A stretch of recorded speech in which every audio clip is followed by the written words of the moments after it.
Hello guys, my name is Bhavna Singh और हम पढ़ रहे हैं introductory micro economics chapter 2 consumer equilibrium of 11th class module. हमने अभी तक की क्लास में लास्ट क्लास में हमने ये पढ़ा था कि बजट लाइन क्या होती है, उसको प्राइस लाइन क्यों कहते हैं, प्राइस रेशियो क्या होती है, बजट लाइन का स्लोप क्या होता है, शिफ्ट्स कैसे होते हैं बजट लाइन में। आज की क्लास में हम पढ़ेंगे कंज्यूमर इक्विलिब्रियम कैसे निकालते हैं इंडिफरेंस कर्व एनालिसिस के अंदर, यानी कि ये है ऑर्डिनल एनालिसिस के अंदर। ऑर्डर से यानी रैंकिंग में की जो एनालिसिस है उसमें कैसे निकालते हैं। हमने लास्ट की कुछ लेक्चर्स में कंज्यूमर इक्विलिब्रियम बाय कार्डिनल भी पढ़ा था, जिसके अंदर 1 कमोडिटी का केस था और 2 कमोडिटीज़ का केस था। सो आज हम पढ़ेंगे इंडिफरेंस कर्व एनालिसिस में कंज्यूमर इक्विलिब्रियम कैसे निकाला जाता है। नाउ हमने देखा था कंज्यूमर इक्विलिब्रियम का मतलब होता है एक ऐसी सिचुएशन जहाँ पे कंज्यूमर डिराइव करेगा मैक्सिमम सेटिस्फैक्शन और उसकी कोई इंटेंशन नहीं होगी कि वो चेंज करेगा वहाँ से, जब तक कि कोई प्राइसेस और उसकी इनकम वगैरह उसे दी हुई हो। सो वो एक कंज्यूमर इक्विलिब्रियम था। तो जो पॉइंट था मैक्सिमम सेटिस्फैक्शन का, वो जो हमने अचीव किया था वो हमने इंडिफरेंस कर्व एनालिसिस से अचीव किया था।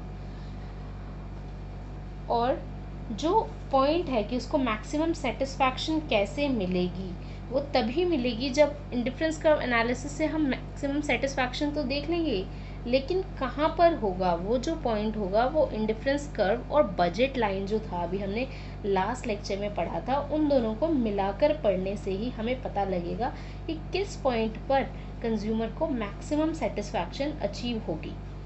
अब हमने पढ़ा था जो इंडिफरेंस मैप था, इंडिफरेंस कर्व के टॉपिक्स में हमने इंडिफरेंस मैप पढ़ा था। इंडिफरेंस मैप क्या था? Family of indifference curve, IC1, IC2, IC3। जब भी अलग अलग फैमिलीज बन जाएं इंडिफरेंस कर्व की, फैमिली मतलब बहुत सारी इंडिफरेंस कर्व्स बन जाएं, तो उसको क्या कहते हैं? इंडिफरेंस मैप कहते हैं। तो एक इंडिफरेंस मैप के अंदर हाईएस्ट इंडिफरेंस कर्व जो है, जितना ऊपर इंडिफरेंस कर्व होगा वो हायर सेटिस्फैक्शन बताएगा, यही हमने पढ़ा था। सो अगर हम देखें, इसका मतलब कि जो लोअर इंडिफरेंस कर्व होगा उसका लोअर सेटिस्फैक्शन देगा। इसके अंदर IC1 सबसे कम सेटिस्फैक्शन दे रहा है कंज्यूमर को, IC2 इससे तो ज़्यादा दे रहा है IC1 से, लेकिन IC3 से कम सेटिस्फैक्शन दे रहा है। IC3 सबसे ज़्यादा हाईएस्ट सेटिस्फैक्शन दे रहा है। तो होता क्या है कि कंज्यूमर हमेशा ट्राई करता है कि वो हाईएस्ट पॉसिबल इंडिफरेंस कर्व पे जाए, यानी हमेशा ट्राई करता है उसको मैक्सिमम सेटिस्फैक्शन हो। लेकिन प्रॉब्लम क्या आ जाती है? प्रॉब्लम आ जाती है उसके बजट कंस्ट्रेंट्स आ जाते हैं। बजट कंस्ट्रेंट्स का मतलब है कि उसकी इनकम तो उतनी ही है, अब उसे उतनी ही इनकम में अगर ज़्यादा गुड खरीदे हो तो वो कैसे खरीदेगा? ऑब्वियसली ज़्यादा सेटिस्फैक्शन नहीं ले सकता ना, उसको इनकम तो उतनी खर्च करनी है। अब इनकम उसे उतनी खर्च करनी है, सेटिस्फैक्शन उसे ज़्यादा चाहिए, ऐसे तो नहीं हो सकता। तो बजट को हमेशा ध्यान में रख कर ही बनाया जाता है। यहाँ पे गुड 1 लिया था हमने, यहाँ पे गुड 2 लिया था। इसी तरह से हमने इंडिफरेंस कर्व्स क्रिएट करे थे। तो हमेशा जब भी हम सेटिस्फैक्शन लेवल देखेंगे तो हमारा बजट कंस्ट्रेंट हमें कंसिडर करना ही पड़ेगा। तो कंडीशंस क्या होती है कंज्यूमर इक्विलिब्रियम की? क्या कंडीशंस? 2 कंडीशंस होती हैं इंडिफरेंस कर्व एनालिसिस में इक्विलिब्रियम की। पहली कंडीशन होती है marginal rate of substitution, that of x and y। Marginal rate of substitution मैंने आपको बताया था क्या होता है। MRS is the slope of the IC curve, IC curve का स्लोप होता है। तो मार्जिनल रेट इसकी डिटेल्ड एनालिसिस की आप मेरे प्रीवियस लेक्चर्स को प्लीज़ जाकर देखिए, अगर आपको MRS का मतलब अभी भी नहीं पता है तो उसमें मैंने बहुत डिटेल्ड तरीके से आपको MRS का मतलब भी समझाया हुआ है। सो MRS क्या होता है? MRS is the slope of the IC curve. तो slope of the IC curve जो है वो हमारा रेशियो ऑफ प्राइसेस के इक्वल होना चाहिए, यानी कि price of x, ratio of prices क्या होते हैं, या फिर price of x divided by price of y। अब प्राइस ऑफ एक्स और प्राइस ऑफ वाई क्या होते हैं, मैंने ये तो हमने आईसी कर्व का डायग्रामेटिकली रिप्रेजेंट किया है। और अगर हम बजट कर्व को करें तो बजट लाइन तो ऐसे होती है, ये यहीं पे गुड वन हो गया, ये गुड वन हो गया, यहाँ गुड टू हो गया। सो ये बजट लाइन है, मान लो कि ए एंड बी हमारी बजट लाइन है। यही था ना हमने लास्ट लेक्चर में, इससे लास्ट वाली जो लेक्चर है उसके अंदर हमने बजट लाइन के बारे में डिटेल्ड एनालिसिस पढ़ा था। पी एक्स और पी वाई क्या होता है ये भी पढ़ा था हमने, प्राइस रेशियोज़ क्या होते हैं। तो वो लेक्चर आप प्लीज़ एक बार कंसल्ट कर लीजिएगा अगर आपको इन सब टर्म्स के मतलब नहीं पता। सो मैं ये गिवन लेके चल रही हूँ, आपको इन सब के मतलब पता है। नाउ कंडीशंस क्या होती है, हमारा जो मार्जिनल रेट ऑफ सब्सटीट्यूशन है यानी इंडिफरेंस कर्व का जो स्लोप है वो इक्वल हो किसके, प्राइस रेशियो के। और प्राइस रेशियो क्या था, slope of the budget line था, ये भी मैंने आपको लास्ट लेक्चर में बताया था। ऐसा क्यों था आपको याद होगा, मैंने आपको ये डायग्राम समझाया था जिसके अंदर मैंने आपको बताया था price ratio which is P X upon P Y slope of the budget line होता है। क्यों, क्योंकि हम यहाँ पर जितनी यूनिट्स हमने सेक्रीफाइस की थी बनानास की, वो कितनी यूनिट हमने सेक्रीफाइस की, एक और यूनिट एप्पल्स की गेन करने के लिए। तो यही चीज़ क्या होती है हमारी slope of the budget line होती है प्राइस रेशियो। तो हमें यही यहाँ पे करना है। कंडीशन, पहली कंडीशन क्या होगी कि हमारा slope of IC curve which is MRS वो इक्वल हो slope of budget line which is P X upon P Y के। अब ये हमारी कंडीशन है इसके। और सेकंड कंडीशन क्या होती है, सेकंड कंडीशन होती है कि एमआरएस जो है वो कॉन्टिन्यूसली फॉल करना चाहिए।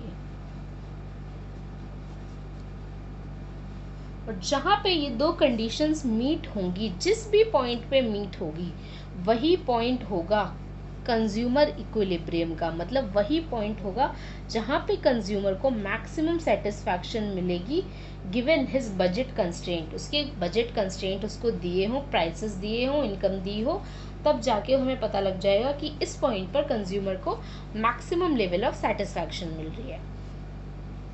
नाउ बात क्या आती है, अगर ये कंडीशन ना हो, अगर ये ना हो और इसकी जगह मान लो कि हमारे पास पहली condition MRS of X Y हमारा ग्रेटर हो price of X divided by price of Y से, यानी प्राइस रेशियो से हमारा एमआरएस बड़ा हो, तो क्या कंडीशन आएगी। और सेकंड कंडीशन हो जाती है अगर हमारा MRS marginal rate of substitution is less than the price ratios of both the goods। दो गुड्स लेके चलते हैं, assumptions जो हमारी होती है यही होती है कि दो गुड्स ही होते हैं। ये दोनों सिनेरियो के केसेस में हम क्या करेंगे, तो अगर हमारा MRS यानी marginal rate of substitution X Y का बड़ा है, इसका मतलब क्या हो गया कि कंज्यूमर एक्स के लिए, जो मान लो ये हमारा आईसी कर्व है, ठीक है, ये आईसी है हमारा, यहाँ पे गुड वन है, यहाँ पे गुड टू है। सो मान लो ये हमारा IC1 दिया हुआ है। Now marginal rate of substitution क्या होता है, marginal rate of substitution is कितना चेंज इन वाई एक्सिस हो रहा है, यानी change of good two divided by change of good one.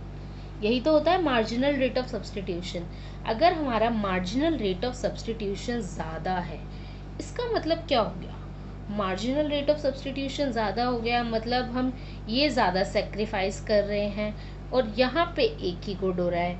Marginal rate क्या होता है, डिक्लाइन होता रहता है। इसका मतलब ये हुआ ना कि कंज्यूमर एक्स गुड के लिए ज़्यादा देने को रेडी है पैसे, मतलब प्राइसेस हमारे एक्स के लिए ज़्यादा देने को रेडी है in case of good Y.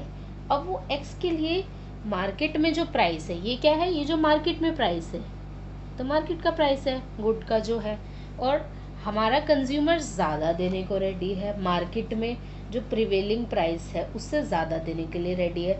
इससे क्या होगा, कंज्यूमर ज़्यादा बाय करने लगेगा एक्स का। अब अगर कंज्यूमर एक्स का ज़्यादा बाय करने लगेगा तो क्या होगा, MRS हमारा यानी मार्जिनल रेट ऑफ सब्सटीट्यूशन कम होने लगेगा। मार्जिनल रेट ऑफ सब्सटीट्यूशन क्या होने लगेगा, कम होने। ऐसा क्यों होगा, अगर उसने x का ज़्यादा बाय किया तो ऑब्वियसली उसकी जो सेटिस्फैक्शन लेवल है वो कम, डिमिनिशिंग मार्जिनल यूटिलिटी का लॉ लगता है, मैंने आपको ये समझाया था, law of diminishing marginal utility operates. अगर x को ज़्यादा खरीदने लगेगा तो ऑब्वियसली उसकी सेटिस्फैक्शन s से कम होती जाएगी, तो MRS उसका फॉल करने लग जाएगा। और वो कब तक फॉल करेगा, जब तक फॉल करेगा जब तक वो रेशियो ऑफ प्राइसेस के इक्वल नहीं आ जाता, जब तक वो रेशियो ऑफ प्राइसेस के इक्वल नहीं आ जाता। और जब वो इक्वल आ जाएगा तो क्या हो जाएगा, हमारा कंडीशन 1 सेटिस्फाई हो जाएगी। क्या होगी, कंडीशन 1 सेटिस्फाई हो जाएगी। और अगर हमारा MRS कॉन्टिन्यूसली फॉल कर ही रहा है तो वही पॉइंट होगा जहाँ पे हमें कंज्यूमर इक्विलिब्रियम मिलेगी। अब सिमिलरली अगर सेकंड केस देखिए, अगर हमारा MRS कम है प्राइस से, मार्केट में जो प्राइस प्रिवेल हो रहे हैं उससे कम है, इसका मतलब क्या है, इसका मतलब कंज्यूमर लेस पे करना चाह रहा है गुड X के लिए, यानी गुड 1 के लिए कंज्यूमर कम पे करना चाह रहा है और प्राइस ज़्यादा चल रहा है मार्केट में। इसका मतलब कंज्यूमर X का तो कम खरीद रहा है और Y का ज़्यादा खरीदे जा रहा है। तो अब उसे क्या करना पड़ेगा, हमारी X और ख़रीदना पड़ेगा ताकि उसकी सेटिस्फैक्शन, अब X और ख़रीदेगा तो उसकी सेटिस्फैक्शन बढ़ेगी। सेटिस्फैक्शन यानी कि MRS उसका राइज होने लगेगा। MRS अगर राइज होने लगेगा तो क्या होगा, वो इतना राइज होगा जब तक कि वो MRS क्या होगा, राइज। अभी यहाँ पे MRS कम है, क्या है, कम। MRS बढ़ने लगेगा और कब तक बढ़ेगा, जब तक प्राइस के बराबर नहीं आ जाए। और जहाँ पे वो प्राइस के बराबर आ जाएगा वहीं पे इक्विलिब्रियम स्टैब्लिश हो जाएगा, इक्विलिब्रियम उसी पॉइंट पे माना जाएगा। सो सेकंड कंडीशन थी कि हमारा जो MRS है वो कॉन्टिन्यूसली फॉल करना चाहिए। इसका मतलब क्या होता है कि इंडिफरेंस कर्व जो है हमारी कन्वेक्स ही होनी चाहिए टू द ओरिजिन। ये ओरिजिन होती है, कन्वेक्स ही होनी चाहिए, कनकेव या स्ट्रेट लाइन वगैरह नहीं होनी चाहिए, कन्वेक्स ही होनी चाहिए at the point of equilibrium, equilibrium के पॉइंट पे। जब तक MRS कॉन्टिन्यूसली फॉल नहीं करेगा हम उस पॉइंट को इक्विलिब्रियम नहीं बोल सकते। नाउ इसी केस को अगर मैं एक एग्जाम्पल की तरह लूँ, मान लो कि हम एक डायग्राम बना के चलते हैं। सो ये मैंने बनाया, इसके अंदर हमने एक IC कर्व ऐसे बना दी, ठीक है। पहले एक बजट लाइन बना देते हैं, आई होप मैं सही बना रही हूँ, हाँ सही लग तो रहा है। ये दूसरी IC कर्व बन गई है, तीसरी IC कर्व बन गई है। सो गाइज ये हमने एक यहाँ पे गुड X ले लेते हैं, X एक्सिस पे गुड X, यहाँ पे हम गुड Y ले लेते हैं, ये B हो गया, ये A हो गया, ये E हो गया, यहाँ पे ये मान लो कि ये IC, ये 1 है, ये 2 है, ये 3 है। मैंने बताया था सारी IC कर्व्स जो क्या होती हैं कभी एक दूसरे को इंटरसेक्ट नहीं करेंगी, they will never intersect each other. और इसी तरह से होती है, हायर IC कर्व जितना हायर होता है उतना ज़्यादा लेवल ऑफ सेटिस्फैक्शन होता है कंज्यूमर का। सो अब हमने देखा कि ये हमारा, मान लो हमने एक ग्राफिकल रिप्रेजेंटेशन करी है। अब इसमें हम कंज्यूमर इक्विलिब्रियम कैसे पता करेंगे। हमने 3 इंडिफरेंस कर्व लिए, IC 1, 2 एंड 3, और AB हमारा क्या है, बजट लाइन ले लिया हमने। अब हम देखेंगे कि कंज्यूमर जनरली क्या चाहता है, वो हायर से हायर IC कर्व पे जाना चाहता है। क्यों, क्योंकि उसे जितने हायर पे जाएगा उसको उतनी सेटिस्फैक्शन मिलेगी। लेकिन वो IC 3 पे तो जा ही नहीं सकता। क्यों नहीं जा सकता, क्योंकि बजट उसका AB उसका बजट है, यानी इसलिए लिमिट है AB की, यानी E एक ऐसा पॉइंट है जहाँ पे वो जा सकता है, लेकिन IC 1 के किसी और पॉइंट पे वो नहीं जा सकता। क्यों, क्योंकि बजट लाइन के पार है वो पॉइंट्स IC 2 के। और सिमिलरली IC3 के तो सभी पॉइंट्स बजट लाइन के पार हैं, यानी वो तो अनअटेनेबल पॉइंट्स हैं। अब IC1 के पॉइंट्स पे वो जा सकता है ज़रूर, यहाँ भी जा सकता है और यहाँ भी जा सकता है, अगर ये ऐसे जा रही है यहाँ भी जा सकता है और इन सब पॉइंट्स पे भी जा ही सकता है। लेकिन ऑब्वियसली कोई भी कंज्यूमर हायर IC कर्व पे जाना चाहेगा, यानी IC1 पे तो नहीं जाना चाहेगा, क्योंकि उसे अगर IC2 पे ज़्यादा सेटिस्फैक्शन मिल रही है तो वो IC2 पे जाएगा। IC1 तो वो कंसिडर ही नहीं कर रहा और IC3 वो कर ही नहीं सकता। अब IC2 के अगर हम सारे पॉइंट्स देखें तो मैंने आपको बताया था इंडिफरेंस कर्व हमारा क्या डिपिक्ट करता है, MRS डिपिक्ट करता है।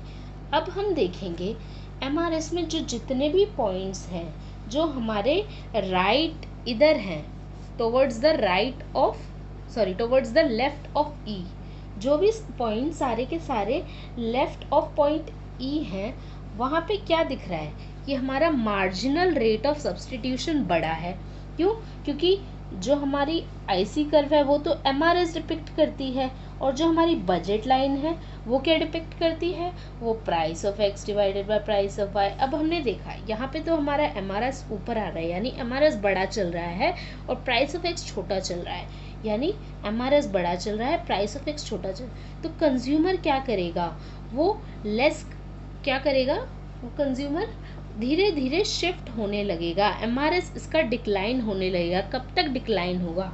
जब तक वो पॉइंट E पर नहीं आ जाता। E पर आने पर जहाँ पे बजट लाइन और IC कर्व मीट कर रहे हैं, इस पॉइंट पर आने पर उसे लगेगा अरे ये तो मेरा बजट भी है और अरे मुझे तो यहाँ पर क्या कहते हैं मैक्सिमम सेटिस्फैक्शन भी मिल रही है। क्यों? क्योंकि IC3 पे तो उसको अचीव ही नहीं कर सकता। अब IC2 के अगर पॉइंट्स देखें तो IC2 के पॉइंट्स पे यहाँ पे तो उसे सेटिस्फैक्शन हो रही है, लेकिन यहाँ पे उसके बजट्स नहीं है।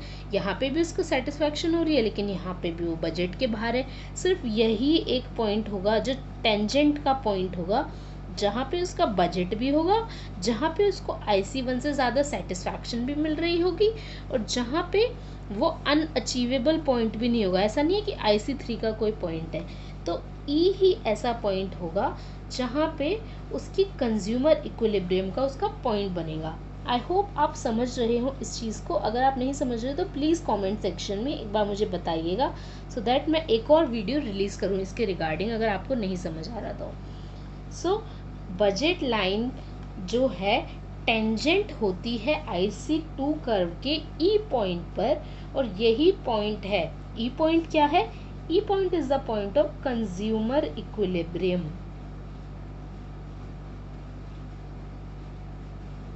जहाँ पे कंज्यूमर परचेज करता है OM क्वांटिटी ऑफ X, जहाँ पे उसने OM quantity of good X खरीदा और मान लो कि ON quantity of good Y खरीदा, तो यही एक पॉइंट होगा कंज्यूमर इक्विलिब्रियम का। यहाँ पे उसको मैक्सिमम सेटिस्फैक्शन मिलेगी उसके बजट को ध्यान में रखते हुए। सो आई होप गाइज ये आपको समझ आ रहा होगा। सो OM ही ऐसा पॉइंट है जहाँ पर उसको OM quantity of good X और ON quantity of good Y वो खरीदेगा, और E ही ऐसा पॉइंट है जहाँ पे उसको मैक्सिमम सेटिस्फैक्शन मिलेगी, जो कंज्यूमर इक्विलिब्रियम का पॉइंट है। इन केस ऑफ ये क्या चल रहा है, इंडिफरेंस कर्व्स की बात चल रहे हैं, तो IC एनालिसिस के केस में मैं आपको बता दिया ऐसा क्यों होता है। क्योंकि 3 IC कर्व हमें दी हुई है, higher to higher IC curve पे कंज्यूमर जाना चाहेगा। IC1 पे तो वो लोअर है, लोअर सेटिस्फैक्शन मिल रही है, तो उसने अब ऊपर जंप किया। IC2 पे भी उसको सेटिस्फैक्शन मिल रही है, वो चाह रहा है चलो IC3 पे चले जाता हूँ। IC3 पे भी मिल रही है, लेकिन वो तो उसके बजट के अंदर ही नहीं है, क्योंकि बजट तो यहाँ पे तक लिमिटेड है, तो वो IC2 पे रुक गया। अब उसे IC2 में कहाँ पे ले, कौन से पॉइंट पे उसको सबसे ज़्यादा सेटिस्फैक्शन मिलेगी? यहाँ पे तो ऑब्वियसली नहीं मिलेगी। क्यों? क्योंकि हमारा मार्जिनल रेट ऑफ सब्स्टिट्यूशन ज़्यादा है, या ज़्यादा है प्राइस ऑफ X और प्राइस ऑफ Y, यानी ये दोनों इक्वल नहीं है। इक्वल नहीं है का क्या, इसका क्या मतलब हो गया यहाँ पे? इसका मतलब यही हो गया ना कि मार्जिनल रेट ऑफ सब्स्टिट्यूशन तो ज़्यादा है, रेशियो कम है। और यहाँ पे क्या होगा, यहाँ पे आप देख रहे हो मार्जिनल रेट ऑफ सब्स्टिट्यूशन तो कम है और क्या कहते हैं, प्राइस का रेशियो ज़्यादा हो रखा है, तो यहाँ पे भी नहीं होगा हमारा इक्विलिब्रियम। इक्विलिब्रियम सिर्फ इस पॉइंट पे स्टैब्लिश होगा। सिर्फ इस पॉइंट पे क्यों होगा? क्योंकि यही एक ऐसा पॉइंट है जहाँ पे हमारा MRS यानी स्लोप ऑफ IC कर्व और slope of what budget line हमारी इक्वल होगी। जहाँ पे ये दोनों स्लोप्स इक्वल होंगे वही हमारा क्या होगा, कंज्यूमर इक्विलिब्रियम का पॉइंट होगा। सो आई होप गाइज मैंने आपको ये कंडीशंस ये सब कुछ इजीली समझा दिया है। ऑल्सो आप सेकंड कंडीशन, ऐसा नहीं है कि हमने एक कंडीशन फुलफिल कर ली तो हमारा हो गया सेटिस्फैक्शन, हमें ये दोनों ही कंडीशन फुलफिल करनी ज़रूरी है, दोनों। अब हम देखेंगे MRS हमारा कॉन्टीन्यूसली फॉल करना चाहिए, यानी IC कर्व ऐसा नहीं है यहाँ के बाद स्ट्रेट लाइन हो गया, कॉन्टीन्यूसली फॉल यानी कन्वेक्स ही होना चाहिए इस पॉइंट के बाद भी, यहाँ से कन्वेक्स ही जा रहा है टुवर्ड्स द, यानी कि MRS हमारा फॉल ही कर रहा है, राइज नहीं कर रहा।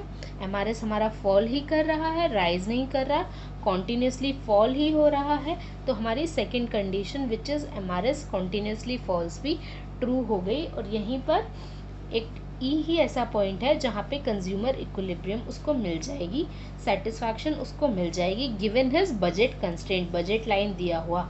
तो हमने देख लिया AB क्या है गाइस, ये याद रखिएगा, इज बजट लाइन हेयर। अभी आप कंफ्यूज हो जाए मैं आपको लिख के दे देती हूँ। एंड IC1 IC2 IC3 तो आपको समझ आ गया है क्या है। IC1 ये सारी IC कर्व्स दी हुई है। OM लेवल पे गुड X और ON level of good Y अगर वो खरीदेगा तो सबसे ज़्यादा सेटिस्फैक्शन मिलेगी कंज्यूमर को, उसका बजट अगर दिया हुआ है, यानी उसकी बजट कंस्ट्रेंट्स को दिमाग में रखते हुए ये ही कॉम्बिनेशन अगर वो OM level of good X लेगा, good X, OM level of good X and ON level of good Y, तो वो मैक्सिमम सेटिस्फैक्शन मिलेगी उसको given his budget constraint.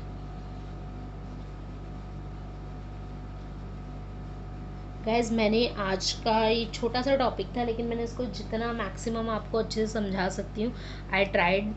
So I hope आपको समझ आए, आई रियली विश आपको समझ आए। इन केस अगर कोई प्रॉब्लम होती है आप प्लीज़ नीचे कमेंट बॉक्स में ड्रॉप कर सकते हैं एंड आई ट्राई कि मैं आपको और अच्छे बेटर तरीके से इस चीज़ को समझा पाऊँ।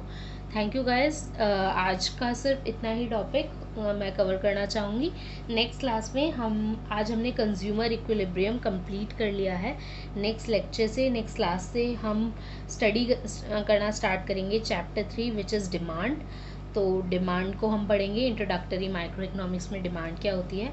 Thank you, take care, stay happy, stay healthy and please take care of yourself. Corona वगैरह में बहुत